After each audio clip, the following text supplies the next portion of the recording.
But I thought it'd be really good today to kind of chat about something that I don't often normally get a chance to talk about, and and I can tell you a little bit about where it's led me, beyond.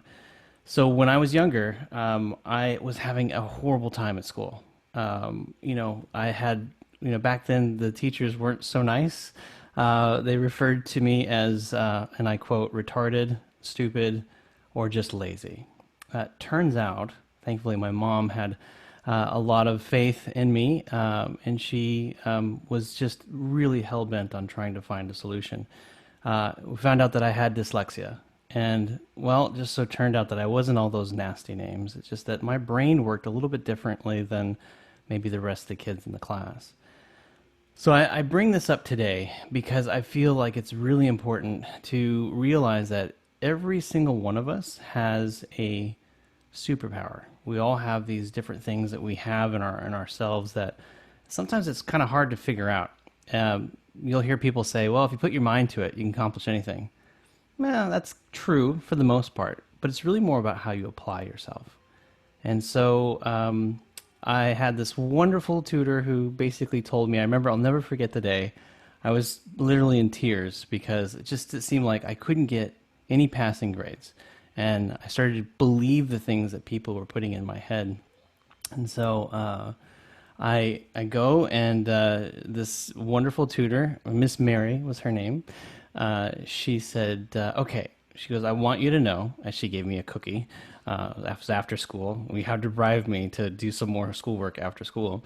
And she said, I want to let you know that you have dyslexia, but I want to show you some pretty cool things that you can do. First of all, I want you to write your name with this pen. And then she gave me a second pen, and she asked me to write my name with both hands at the same time. And I said, yeah, I can do that. And so I did one in my right hand, I did one in my left hand, I did forwards and backwards at the same time. And then I handed her the pens back, and I'm like, okay, so now what? She's like, do you realize that not everyone can do that? She goes, what I'm going to teach you to do is to look at things just a little bit differently. Because when you look at things differently, that's what's going to make a difference for you. And she said, I want you to know something. I have dyslexia too, and I'm a pilot, I'm a mom, I'm a business owner, I'm a scuba diver. Nothing has held me back. And so from that moment on, I felt like I just put on a cape that day, and I was ready to go to do things. And so I was very excited.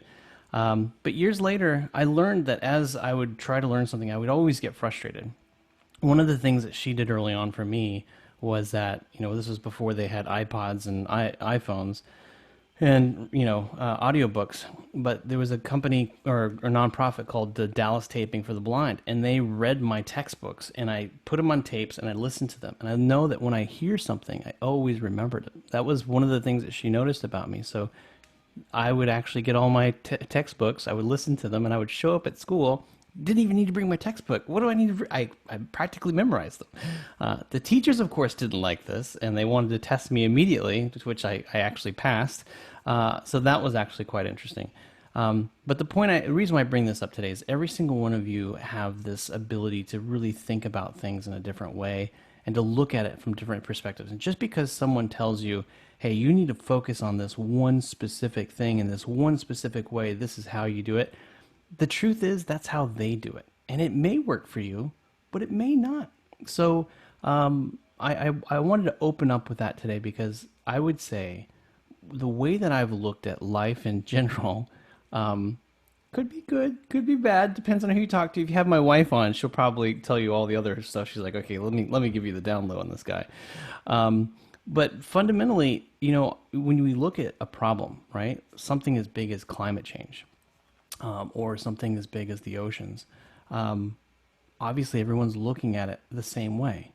Can we look at things in a different way, in a different, unique perspective to try to find a different type of solution? So one of the things that I did, I was in high school. I found out that I loved computers, right? So I learned how to program. I learned how to do different things, and that was just something that it seemed like a natural fit to me.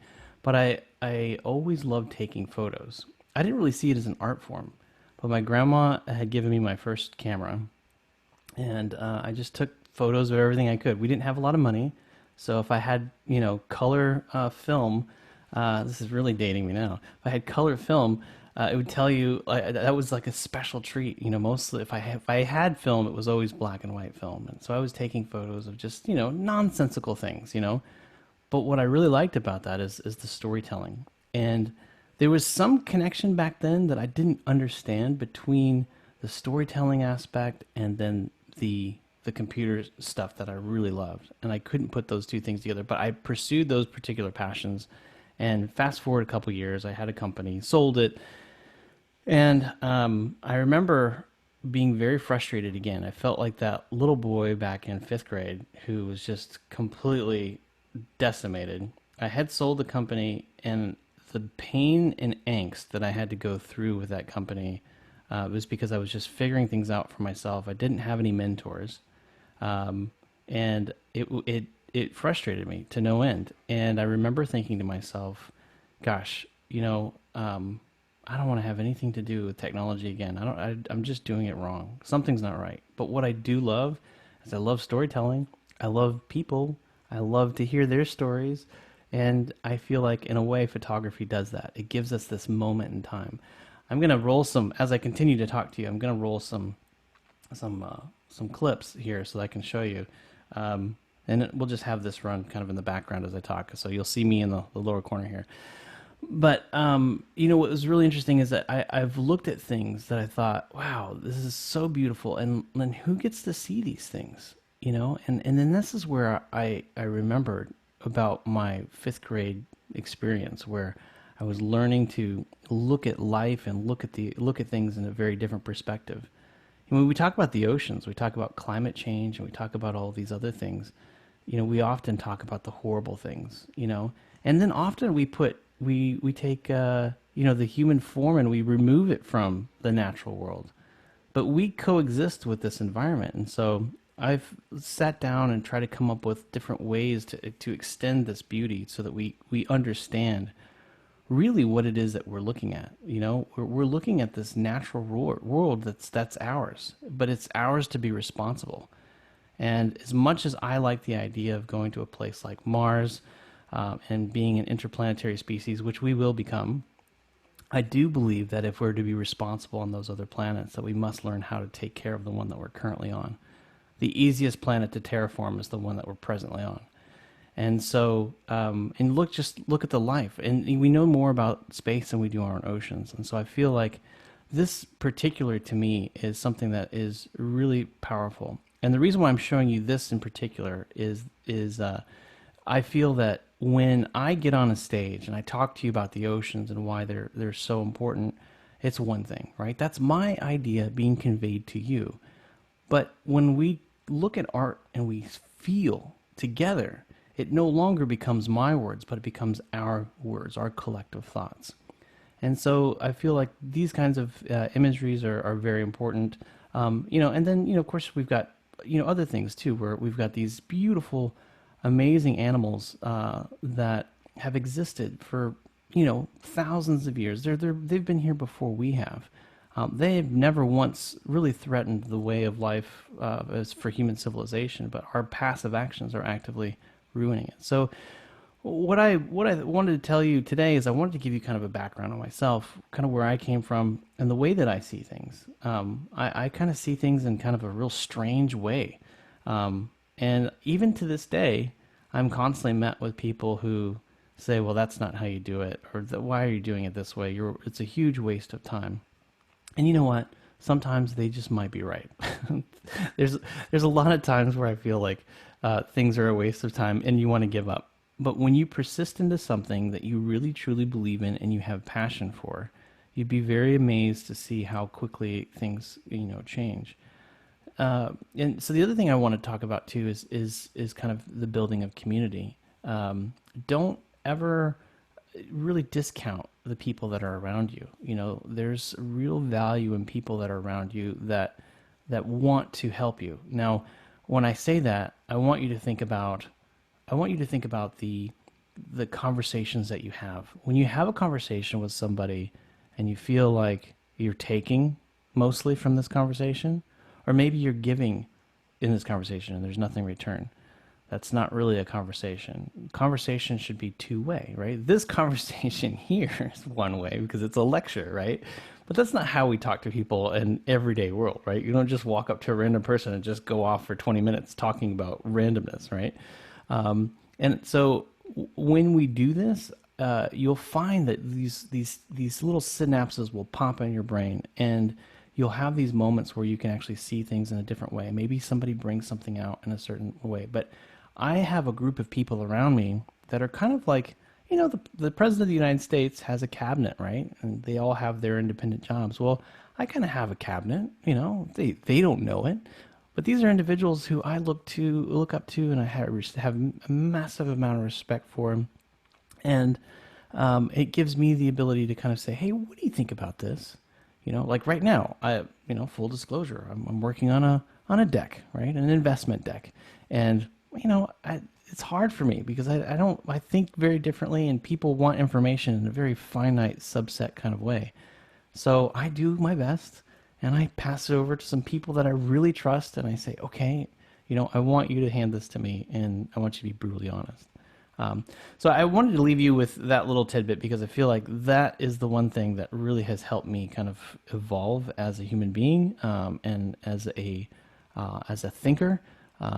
And the things that I'm doing right now, I would not have been able to do at fifth grade, but it's only because I've constantly pushed myself out of that bubble. So what am I doing today? I have created a company, still continue to do artwork. You're looking at my footage. This was a lovely whale shark who I did not expect. I often film humpback whales in the wild, and I don't often get to show this one, but this guy came up to me and he was just hanging out with me. And sharks are very different than humpbacks. Humpbacks are very curious. They're like us. They want to know, why are you here? Why in the heck is a red-headed guy in my space? Where sharks are like, you seem something, I don't know, are you my friend? Are you not? I'm going to go away. I'm going to come back. I'm going to go away. I'm going to come back. It's very interesting to see these kind of behaviors. And but this guy loved me. He stayed with me for quite some time. And this isn't even a full-size whale shark. This is a baby. But in any case, so I still continue to do my artwork because I believe that what I said earlier, using art to be able to kind of share why we need to protect our natural environment is very important. But I also created a company 2 years ago. We actually wrote our first lines of code at the World Economic Forum. And the company's called the Ocean Currency Network. Now, the general idea behind that was, what if we could measure what was happening in the ocean? What if we could get lots of data, right? What if we could figure out, right now, what is the overall temperature, and not just a two-dimensional form, but a geospatial, three-dimensional grid, move it around, get into VR and actually see where all these potential spots are. So I wanted to create something like that, but I also wanted it to be collaborative. And I also felt like a lot of times we take this kind of data from countries that, we come visit them, we do our studies, and we say, oh, thanks, guys, nice to meet you, leave, and we do these amazing studies, and then they're still there, sometimes just sitting there. So I wanted to create something that could actually be shared and be tracked and all those kinds of things. So we created a blockchain system that allows for this data to be shared and collaborative. So we do that, and our hope is that we collect so much data that we might even be able to predict potential catastrophes in the future, much like we do with weather. Like, people don't die of tornadoes and hurricanes like they used to a long time ago. And that's the reason is because we have the information. Lord Kelvin said, if it is to be improved, it must first be measured. I probably butchered his quote, but basically that's what he said. And he's right. If we don't have this data, we can't make these decisions. A lot of times we'll see, we've had a bleaching event. Something's happened in the oceans. And that's after the fact. What if we could predict it? So that's what I'm working on. The other thing, and I mentioned community, I'm going to roll this too while I'm chatting. I'll just keep my audio going. This is a clip. Every year we meet on Necker Island. This is Sir Richard Branson's home. And I had this idea a couple years ago, and I said, well, what if I could bring, 5 different disciplines of people to talk about, how to protect 30% of the world's ocean by 2030. And so we bring artists, we do bring, philanthropists, investors, business leaders, politicians, and we say, hey, you know what? Why don't we all just talk together? And if we can all talk together and say, hey, we have this one issue, this one thing that we must talk about, then that whole thing I told you about in the very beginning of this program about that look of perspective. Well, the way that a politician solves a problem is very different than the way that an artist would solve the problem, and the way that a business leader would solve the problems. And so, what you see is these nice little gems. It's like you might walk into a room like that as a very successful business leader. You might say, well, this is the way. This is how you have to do it. When a politician says, well, but that doesn't make sense because there's no capacity building in this thing, and then another person comes in and the artist says, well, yeah, but you guys, you're missing the whole picture. Like, what if you did this? And everything stops. And then we start to look at, well, everybody has what I call their superpower, right? And there's these interconnected woven points in between all of those things. And when you realize that you can use all of those resources together, then you have this really beautiful collaboration. So we've been doing this on Necker, and for the record, this is not a mission of mine. I did not set out to say I want to host an event.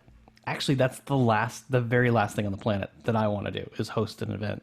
But I thought it would be really cool to have other people who thought in weird and strange ways. The first year that I did it, I remember being there, and I had talked to Sir Richard Branson, and we were getting food. We had like a little buffet line, and he said, Jeremy, he says, I've had a chance to kind of chat with a lot of people that are here. How did you and Susie get such an eclectic mix of people? And I wish I had some words of wisdom at that moment. And I just said to him, well, Richard, I'm just a weird person. And I find that weird people, we hang out together. And he goes, well, weird is good. Keep it up. And so that's what we did. So fast forward into this year, we had our event on Necker right before COVID. And we came there with a whole group of people. We had a whole mission. We brought in Ocean.Unite as our a charity that we wanted to support. And what was really interesting about it is we said, okay, we've got to protect 30%. Like, what can we do? And so individual people popped up. We had Ashlyn and Philippe Cousteau said, you know what? Let's create a youth movement around the world for 30 by 30. And they've started this, and they've got ambassadors that are popping up all over the world. Karen Sack from Ocean.Unite said, well, this October, they're going to vote on Antarctica 2020. I'm like, what is Antarctica 2020? I didn't even know. She says, well, they're voting on the protection of 7 million square kilometers of ocean around Antarctica, and there's 2 countries holding out, and it's Russia and China. So we needed to create some kind of campaign to get Russia on board, or China, and that's underway. So that's great. And then one of the things that was really near and dear to my heart, I felt like, well, I love this idea of the Palau Pledge. And if you guys don't know what the Palau Pledge is, I don't have the video queued up, but I'll tell you, if you go to Palau, you go to customs, they stamp your passport, and it says, I promise to only leave the footsteps that will wash away. I will not take anything that is not given to me. It's just this beautiful poem. And actually, it's written by the children of Palau. And if they stamp that into your passport, you have to sign it. If you don't sign it, you don't come into the country. It's that simple. And studies show that when we sign something, right, we agree to something, we usually fulfill that. And that has proved true with Palau. It's proved true so well that became the stair step for them to protect 80% of their territorial waters. Amazing. And so I said to the First Lady of Palau, who created it, I said, why stop with Palau? Why not just make an Earth Pledge? Let's go around the world and let's do this. And so she came to Necker. She was able to talk about this to the group. And in the audience was the minister, Bill Wheatley, from the British Virgin Islands. And he was a bit teary-eyed. And he decided that he wanted to bring this to the BVI as well. So that's underway. And then there's other countries that have popped up since. So out of that came these little lovely things. And for the record, everyone is continuing to work after they've left Necker, even through COVID. And it's been such a beautiful thing. So I'm telling you all of this because, one, I had never planned out any of this kind of stuff. And it's really not a glamorous life. It sounds super glamorous, but you know what? There's a lot of heartache that goes along with it. And there's a lot of days that I just want to completely say, you know what? I've had it. I want to give up. And if it weren't for my wife, I probably would have given up, to be honest with you. But she says to me all the time, she's like, no, she goes, you know what? Everybody has hard days. Everybody has good days. And you're doing an amazing job. Keep it up. And you need somebody like that on your team, whether that's that little cabinet that I talked about earlier, or somebody who really truly loves you dearly that will always stand by you no matter what. So my mom used to always say that behind every good man is an even better woman, and that's definitely the case for me. But I figured, speaking to you guys today, and I don't know how much more time that I have. I'm trying to be very conscious on time here, but speaking to you guys today, I think is really great because I really wish that somebody had talked to me this way when I was younger. I kind of had to figure things out. And, luckily, when I got into high school, I had some really great mentors, and I think that made the difference. Actually, I had such good mentors. This is probably horrible. If your parents are listening, put your ears in, put your fingers in yours. I had such good mentors that I was like, I don't need to go to college, and that was it was a perfect storm of a situation. I look back on it today, and I think, gosh, I would love to go to college, but now how my college is sitting down with really wonderful folks like you, and hearing what you've done and the things that you've learned. And I've never stopped learning. And I'm always looking for that next thing. I never get stagnant. I'm always looking to try to figure out something. And if it's hard, then cool. I have two little girls, and I used to skateboard my entire life when I was a kid. And now they want to skateboard. And then I got back on the skateboard. Like, dude, this is hard. As a 40-year-old, this is not like it was when I was 10 and 15 years old. But now I'm back in it. I'm like, okay, cool. Let's see if I can go do. I'm probably gonna break something, but like always push yourself. And I think that's the one thing I want you guys to. If you take nothing else out of anything I say today, I want you to remember. I want you to think differently than everyone else. Try to, if everyone's thinking just like you, get out of that group. Try to think a little bit differently, and then push yourself. And if it hurts and it's frustrating, that's because you're doing something that most people will never venture to even try to do. So I don't know how much time I have left. I'm happy to continue to stay, but I really It's thank great. you.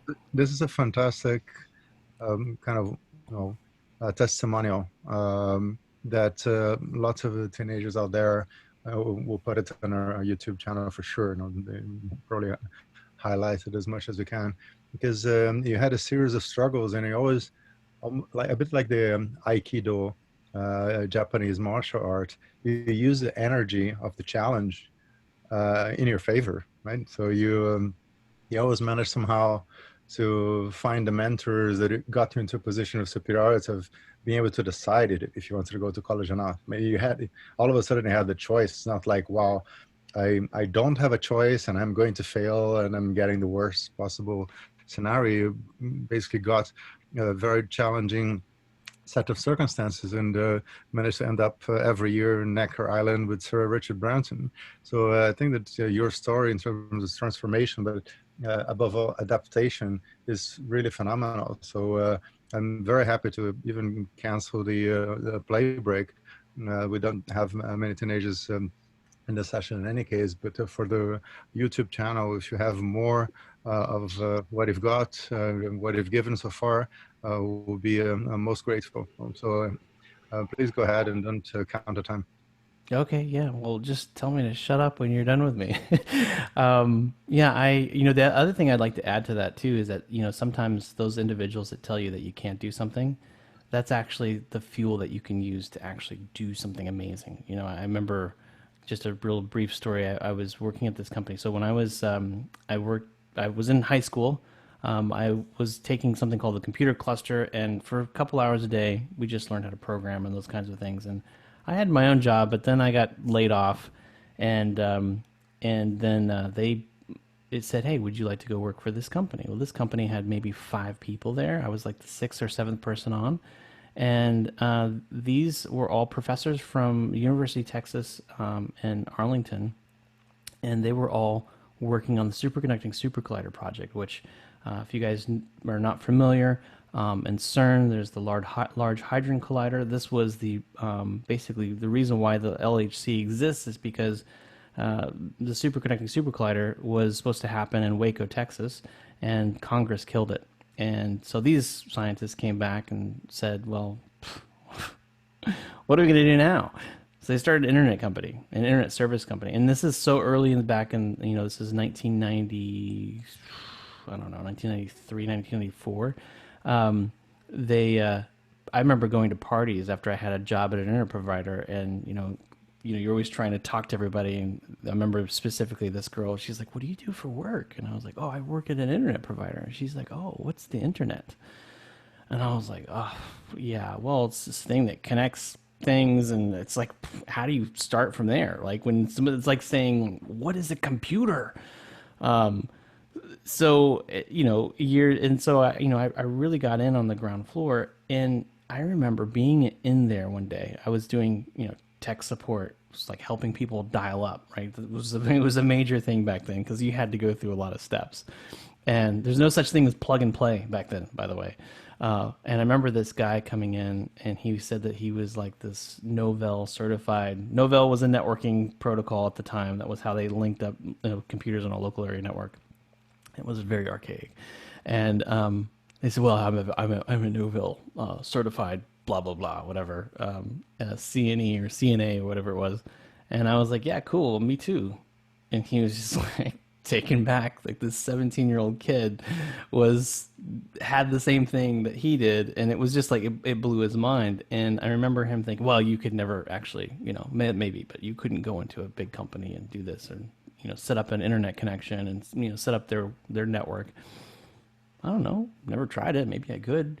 And I remember about 3 or 4 days later, the company asked me to go out to a company called Pier One, and Pier One was based in Fort Worth.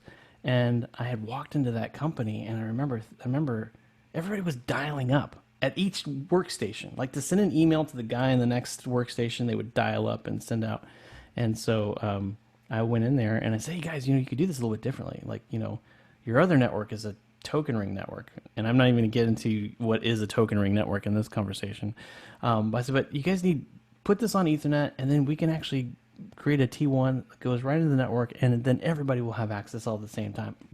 Blew their mind because I was there to fix their dial-up problems.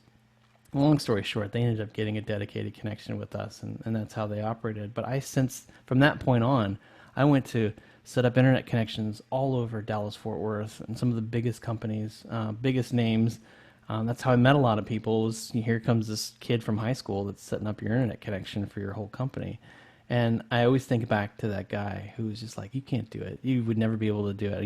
I do this, and I remember that was the fuel. And to this day, if I run into any opposition where someone says that I can't do it or I won't succeed, it's like if any of you remember Back to the Future, remember Marty McFly, and Biff called him chicken. He was like, "What did you just call me?"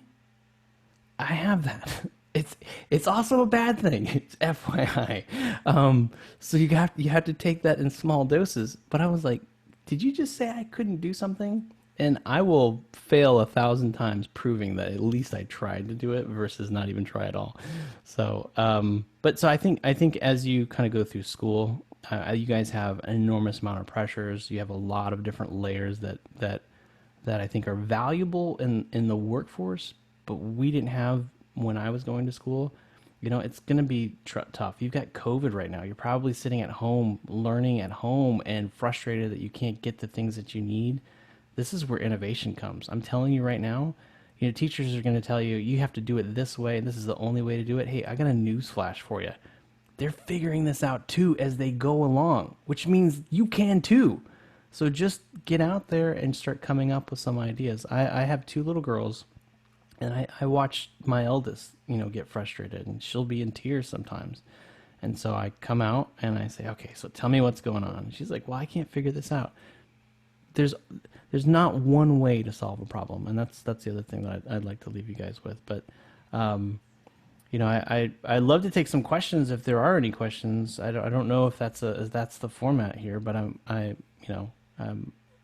have one for you. I actually asked it this morning, and it's a challenging question in the sense that you always want to tell people never give up, sure. go ahead and do everything. But at some point in time, you have reducing returns. So the question that I read in a book recently is when to grit and when to quit. Mm. What is the point in time in which you want to get your flow of energy and shift it elsewhere? Not Hmm. necessarily a matter of giving up, but giving sideways. Saying know, cease to believe that this is the best use of your time, which signs, because you have a very different way of looking at the world, work for you in terms of not, this is really not where I should be spending my time right now, and then move on to something else. Great question, and I feel like this is something that I've had a hard time with my entire life. But as I've gotten older, it's gotten a lot easier. And in Texas, we have a saying. I'm sure other people have very similar ones. It's a fishing analogy. It's like sometimes you just got to cut bait and fish, and you know, and essentially what that means is like if you're sitting there with your fishing rod in your hand, and who knows if you don't pull that line up, that bait's probably long gone anyway, and all you got left is a hook. There are a lot of times where you have to look on return on investment. And when I say return on investment, I don't mean financial return on investment. I mean emotional, mental, physical return on investment. If you're working on a project and you feel like like I said about the conversation earlier, if you're putting more into this than you're getting back out of it, then it's time to cut bait and fish, clearly. I feel that there have been a lot of projects that I've worked on that are cool, but they yield no real value. And that's not financial value, but it could be a scenario. Well, let's take, for instance, Ultramarine on Necker Island. What would happen if I go to Necker Island every single year and all people did there was just play and kite surf, and that's cool. There's value in that. That's not what I set out to do. I set out to get people to think differently and to act, because we have a very short time to correct some of these problems. If those things were not accomplished, and I felt like we're trying, and it's like an airplane that is on the runway and it is just not lifting off the pavement, you know what? It's time to abort, because just like that airplane, if you keep running down that runway, eventually there's some trees at the end of that field and you're going to crash and it's going to hurt. It's going to be a whole lot better if you could just tap the brakes, roll around, figure out what the problem is, and maybe the wind is in the wrong direction and you just need to take off from the different side. So I often will look at that, and I look at this also, and it sounds horrible, but I look at this into people as well, because people will come to you and they try to take. Um, don't let them do that. Let them know that you're there for a mutual relationship. And if they don't want that, then that's okay. Just you'll know who they are. But don't waste your energy on that, because that will completely zap you. And an old mentor used to say, he goes, work with those who want to work with you and get rid of the rest at lightning speed, because those are the people that will give you gray hair. And in my case, no hair. So, um, so yeah, that's how I would answer that. And I feel like for the most part, I practice that on a daily basis, because I'm always kind of figuring out, like, I don't care how much money you have or don't have. The only thing we all have is time. And if that time is wasted, um, you don't get it back. I mean, I'm 43 years old now. A minute ago, I was 17. I still feel like I'm 17. I still do dumb stuff like I was 17, but my body tells me otherwise. And I watch my kids, who were these little beautiful angels that were just this blob of flesh that learned how to talk and laugh and to tell jokes, and now they're almost as tall as me. Like, time is more valuable than anything else that we can possibly imagine. And if I knew this at this level at your age, then I probably would have made a lot more aggressive decisions.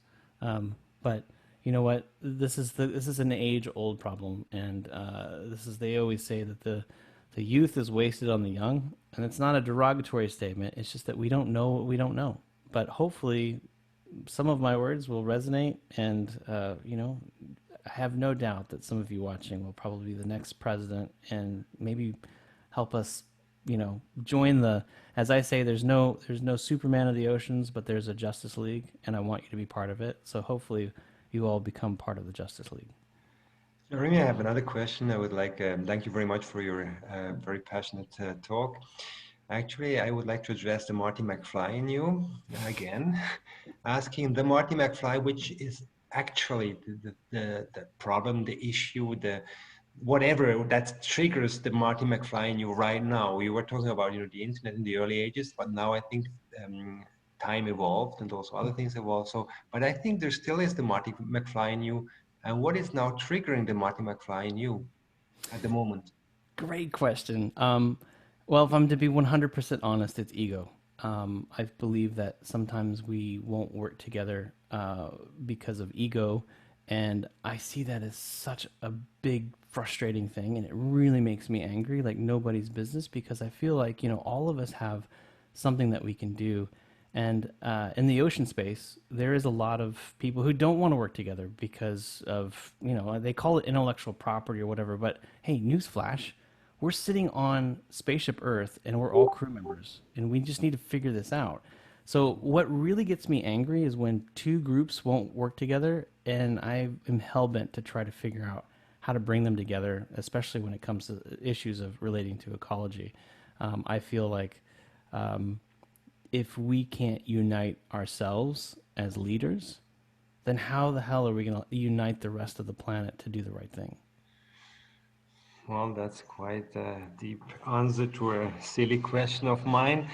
Actually, another thing I was really intrigued to know you're spending. I think I don't know how many times you did on that island. I forgot the name, somewhere in the Pacific Island, and I would think, yeah, it's very interesting to put together some people from different areas to open up the ideas from like sort of a original think tank idea. And I was thinking, why, if you see any chance to open up to teenagers, means like not bringing them there, even if they would like to go kite surfing as well, I hope, or I think, but just opening a window, like, nowadays you have this chance to open a window like we do now, open a window for teenagers. And maybe if it crosses your mind once you will do this initiative again, just think of NewWay.org and connect the teenagers, or just for a part of it, for a small session, open the window and let them also participate to your idea. And maybe they come up with one of the other idea you're not supposed to come up to as a senior, or all seniors, or scientists and artists and entrepreneurs and philanthropists. Maybe teenager may be a good addition to all this kind of people. Think of it. Yeah, no, I totally agree, and I believe in what I would refer to as the undiscovered genius, right? Sometimes we raise people up, because they live in a very wealthy place in the United States, or they go to a very nice college, or they know some very wealthy people that are connected to some social circles, and when I created Ultramarine with Susie Mai, our vision was to create a very inclusive concept where we have somebody that comes in from Mumbai or comes in from South America and says like, "Hey, we've come up with this really cool thing." We want it to always be that way, and we do. We bring folks. So we had some kids from the British Virgin Islands join us this last time, which is really great because again, it goes back to that whole conversation of perspective. We were supposed to come back together in May, but due to COVID, we couldn't. So we did everything First, online. yeah, So we found that with the online, we were able to bring so many more people. And so I think we are looking at a number of ways. We're talking to some other groups, like I mentioned. Philippe Cousteau is bringing his youth kind of project to this. So yes, yes, yes, yes, yes, 1,000%. This needs to happen, and if there are ideas, by the way, that you guys have in this collective of how it could be better, I'm all ears. So let's do it. I'm all for collaborating. definitely an idea to further think on it. And I hope the community here may help you. Or if you come toward us, we can also try to really support. And the teenager, I think Giordano and all his colleagues, I think that could be some brilliant idea or brilliant initiative to spend some energy and whatever devotion and passion on it, because I think that's the way to bring things further on. And yeah, anyway, thank you very much. No, thank you. So I have a few comments on that one. the Marty McFly reference that was repeated quite often is from Back to the Future. So it's a trilogy, the 3 movies from the 1990s, I believe, and it's way back. And that's when It's not the that far good back. guy is scattered by the nasty guy, and that triggered the power within, right? And then all of a sudden he realized that he could do much more than what he had seen himself performing in the past. And one comment I would add to a part of what he shared is that something I found out too late in life as well, I wish I had known that as a teenager, is that you should be nice to people because you want to, not because you have to. Beautifully Need to said. have this little button that says, eject, I'm out of here. There's nothing you can do about this. Either this relationship comes from a basis of respect and is a constructive setup that benefits everybody, or it ceases to exist. And that is extremely empowering. Like the ability to just walk out of the door. It doesn't mean that you're going to, that you're planning to, but you know that you can, and that is very reassuring. Like you can tell yourself, I'm here because I want to be here. And Absolutely. once people cease to be nice, uh, the best strategy, and this comes from computer simulations, in fact, and lots of studies done on this because obviously it's of high relevance to governments and how they handle other governments and population issues. But once the other side ceases to be nice, the best strategy, according to these studies, is tit for tat.